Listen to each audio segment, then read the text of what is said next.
Salut les copains, donc dans cette vidéo on ira visiter une cascade et je suivrai deux inconnus, d'abord à la cascade et puis ensuite dans les montagnes, et je vous ferai mon retour d'expérience sur ça, je vous ferai voilà, un petit tuto et la rencontre avec des singes.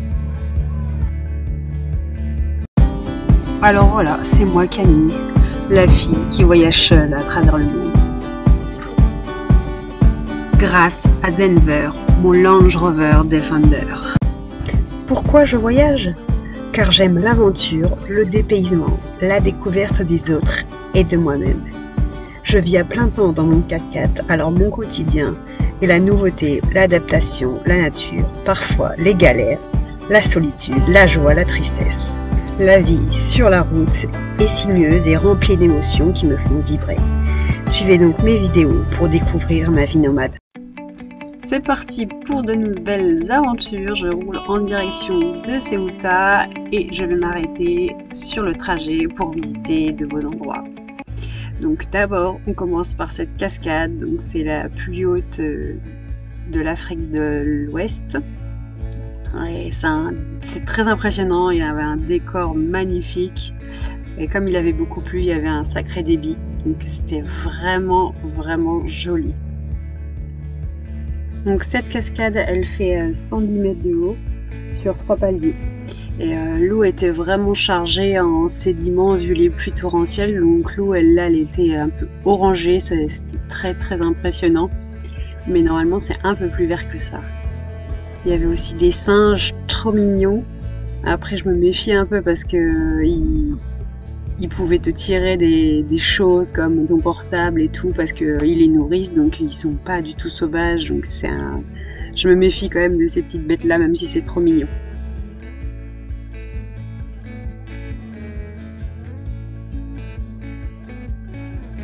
Mon histoire a commencé ici, j'ai voulu aller me promener le long de la rivière et là il y a un monsieur qui s'est arrêté et qui s'est un peu imposé à moi en me disant viens, je vais te faire voir la grotte. Bien que je lui ai dit souvent que je voulais être seule et que je m'arrêtais longuement en espérant qu'il parte, mais il m'a jamais lâché. Il y a même un petit chat qui nous suivait trop mignon, donc j'étais suivie par deux personnes quoi. Le gars, même si je m'arrêtais souvent, il restait avec moi, je pouvais pas m'en défaire, même si je lui disais que je voulais pas, il restait à côté de moi. Donc c'était un peu gênant au début. Je restais là 5 minutes pour qu'il parte et il partait pas. Donc j'ai abandonné, je me suis dit bon bah tant pis, hein, il va me suivre.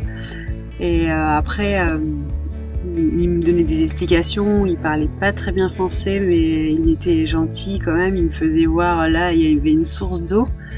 Du coup il m'a fait voir qu'ici il y avait une source. Sans lui clairement j'aurais jamais vu ça. Donc bon. Au début ça partait mal parce que moi je voulais vraiment pas qu'il reste avec moi, mais finalement c'est plutôt lui qui m'a suivi quoi.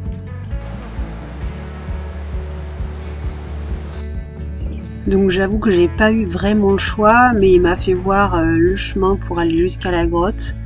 Donc bon, après j'ai accepté sa présence même si j'avais pas forcément le choix. Et du coup, par contre, les paysages étaient vraiment somptueux. Là, il y avait une espèce de cascade interne. C'était trop beau. Ça faisait un toboggan naturel. Là, on allait faire du canyoning là-dedans. Mais ouais, les décors et l'eau comme ça, un peu orangé, ocre, c'était vraiment magnifique avec la nuance de vert des arbres. C'était vraiment trop joli.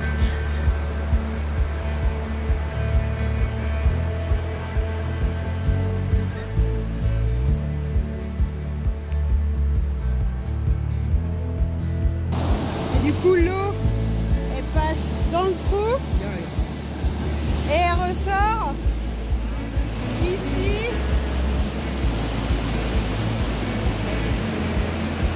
Et voilà, un canyon. Donc, on trouve l'entrée de la grotte, il me fait voir et waouh, ça valait vraiment le coup de faire 3-4 km à pied pour voir cette grotte. Elle était immense. Il n'y avait personne et on pouvait escalader même à l'intérieur. Il y avait des cheminées un peu qui donnaient vers l'extérieur. Et c'était vraiment quelque chose à voir. Et après, moi, je veux faire demi-tour. Et lui, il me dit, non, non, viens, on va longer la rivière et on va aller voir une autre source. Donc, je dis, bon, bah, allez, vas-y, je me suis, quoi.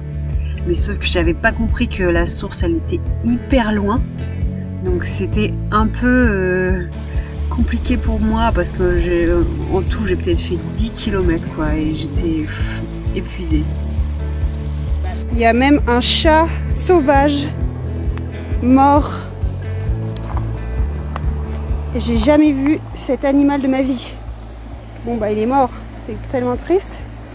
Mais ça a une tête tellement mignon. Avec un décor de fou.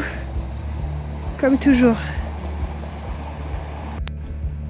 Donc voilà, j'ai vu des chèvres vivantes et un chat sauvage, je pense que c'est ça. Dites-moi en commentaire si vous savez ce que c'est exactement, parce que j'ai pas réussi à trouver ce que c'était comme animal.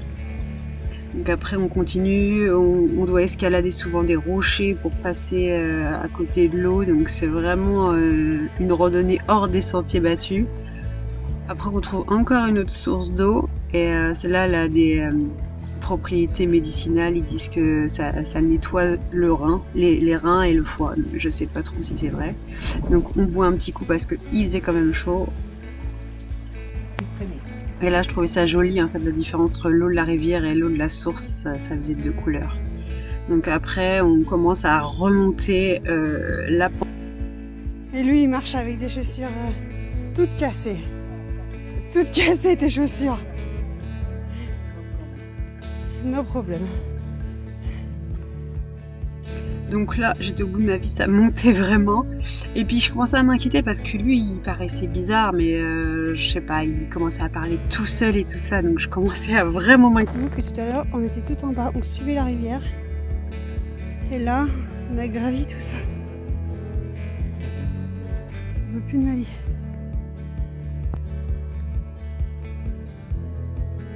Ça, c'est de la randonnée.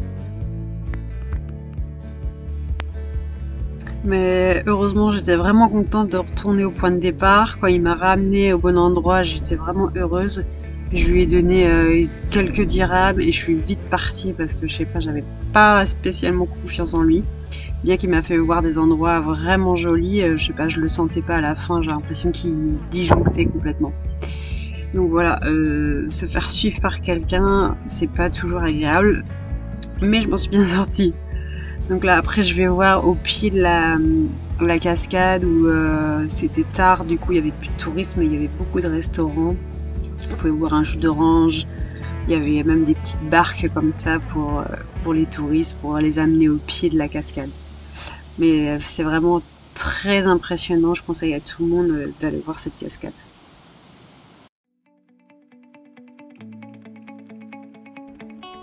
Ensuite, je reprends la route pour aller dans une ville qui s'appelle Beni Mellal. Donc le temps n'est pas toujours formidable, il pleut encore un peu, mais c'est parti pour la route. Je roule à 50-60 et le vélo devant il va aussi vite que moi. Sous la pluie bien sûr, avec une route pourrie. Ça fait genre 10 minutes que je le suis.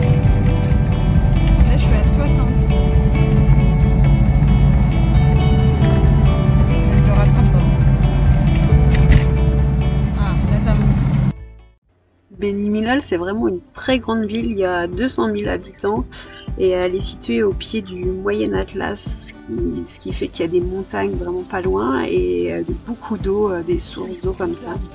Donc moi je remplis ma jerrycan d'eau et là il y a un gars qui vient de parler, il s'appelle Ibrahim et il me demande si j'ai besoin de quelque chose. Donc je lui dis oui, j'ai besoin de trouver un spot pour dormir ce soir. Et il connaissait un coin dans les montagnes, donc il m'a dit bah viens, je vais te faire voir où est-ce qu'on peut dormir tranquille et en sécurité. Donc c'est parti, je le monte dans ma voiture, il me fait prendre vraiment des toutes petites routes, donc heureusement que j'avais un 4x4 et bon, le temps n'est pas avec nous, mais il me fait vraiment découvrir un joli lieu que j'aurais jamais été voir toute seule, donc je suis vraiment contente de l'avoir rencontré. Je me fais un petit feu et en fait il me dit bah moi je vais aller chercher ma tante et je reviens, comme ça on va bivouaquer ensemble.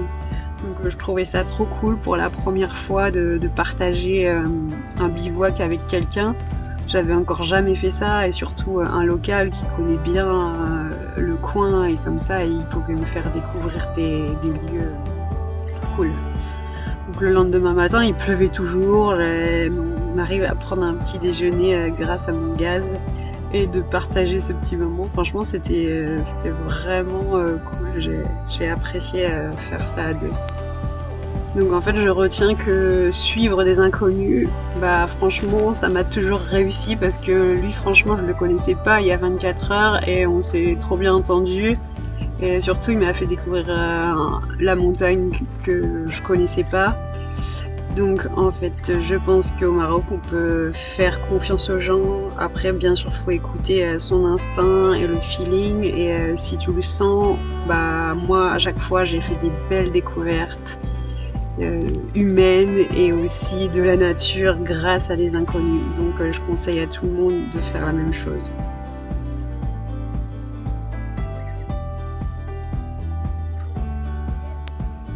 J'étais un peu frustrée de ne pas pouvoir rester aussi longtemps que je voulais parce que je devais absolument aller dans l'enclave espagnole à Ceuta. Donc on part chez lui, il me propose d'aller voir son petit village et d'aller voir sa famille. Donc bien sûr j'accepte pour voir où il vit. Donc on arrive dans son petit village, il y avait même des poules qui faisaient les poubelles, j'avais jamais vu ça. Et du coup on remange encore car sa famille est très hospitalière et j'adore partager des moments comme ça de convivialité avec les locaux, de voir leurs coutumes, c'est vraiment cool. Après je reprends la route parce que voilà, je dois me dépêcher pour remonter vers le nord. Donc les paysages sont vraiment wow, splendides, je m'arrête souvent pour prendre des photos et filmer car c'est vraiment trop joli. Et je décide d'aller dormir dans une forêt de cèdres qui est pas très loin de Ifrane.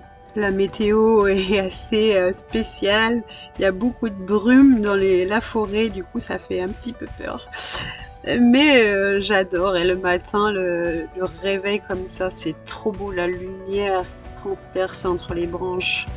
Et puis j'ai eu un petit spectacle parce qu'il y avait plein de gens qui arrivent pour se balader de bon matin.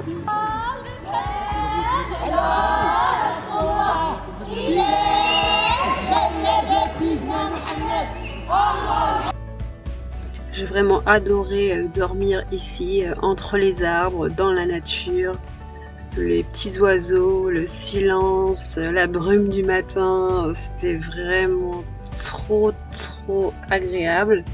Du coup je décide de me faire un petit gâteau aux pommes pour le matin et je me suis fait même un ami, un petit chien. Je lui ai donné à manger parce que les chiens ici me font trop mal au cœur. Après j'ai décidé d'aller me balader dans la forêt, d'aller voir les cèdres centenaires parce qu'il y avait vraiment des arbres énormes. Ils étaient vraiment trop beaux, je sais pas, ça dégageait une atmosphère et une sérénité avec un silence. C'était vraiment une forêt spectaculaire. Donc là vous allez voir la taille de l'arbre. J'arrive, moi je fais que 1m63, mais l'arbre il était immense. Il faut savoir que cette forêt concentre 75% de la population mondiale de cèdres. Et c'est une réserve de biosphère reconnue par l'UNESCO depuis le 2016. Après ma petite balade, je décide de faire du bricolage. Alors mon but, avec l'élastique que j'ai acheté à Decathlon, c'est faire un zigzag comme ça sur la porte pour ranger des choses, surtout mes chaussures qui traînent en permanence. Du coup, élastique, perceuse et vis. Vis, non, j'ai ça que j'avais pris de France. Et des petits trucs comme ça. Donc ça, je pense que ça va être parfait. Donc, toujours avoir plein d'outils avec soi.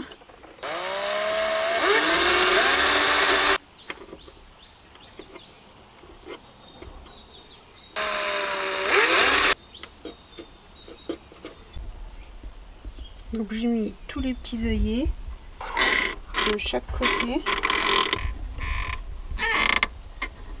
Allez, c'est parti pour l'enfilage de cordes.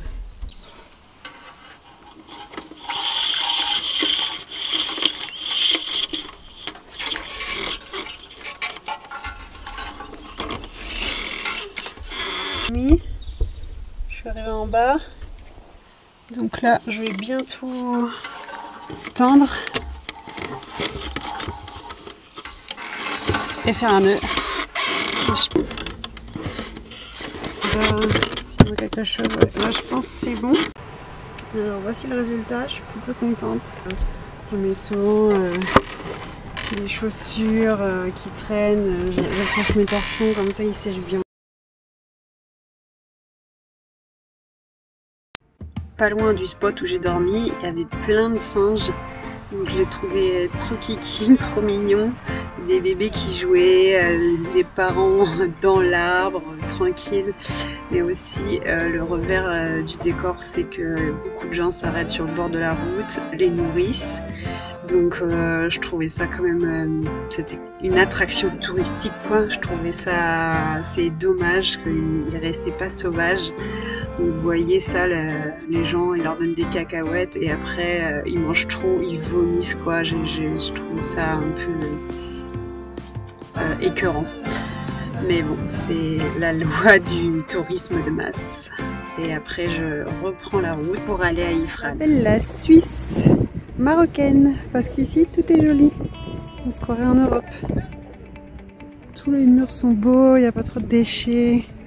Les maisons sont à l'européenne. Bon, normalement, c'est la station de ski, mais il n'y a pas de neige en ce moment. J'avoue que ça me fait un peu bizarre de rouler sur ces belles routes toutes propres. Mais je me dirige vers un site naturel qui s'appelle les sources d'Annwittel, ou aussi appelée cascade de la Vierge. En fait, c'est une source qui jaillit de la roche et qui coule au milieu d'une forêt de peupliers. Elle est vraiment très réputée pour sa pureté. Donc on peut aussi faire du cheval, faire des randonnées, il y a des grottes. La belle monture avec sa belle selle fait main. Bon.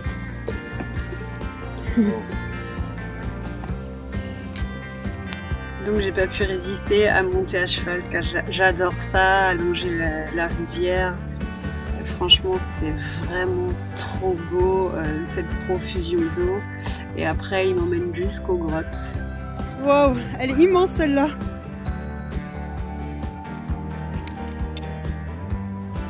Donc après ma petite balade, je me prépare à manger, je me gare à l'ombre, auprès de l'eau, c'est trop mignon et il y a des enfants en âne qui viennent me voir.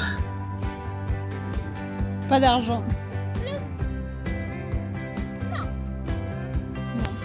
Et bien sûr, ils réclament de l'argent, comme beaucoup d'enfants ici. Souvent, ils te demandent de l'argent, un cahier, un bonbon, un stylo. Mais moi, je donne jamais d'argent. Des fois, je leur donne des bonbons, des stylos, mais ça se limite à ça. Après, je reprends la route et je me trouve un spot pour dormir. Et là, c'est the place to be. J'ai adoré cet endroit. C'était calme, fleuri, au bord d'un lac.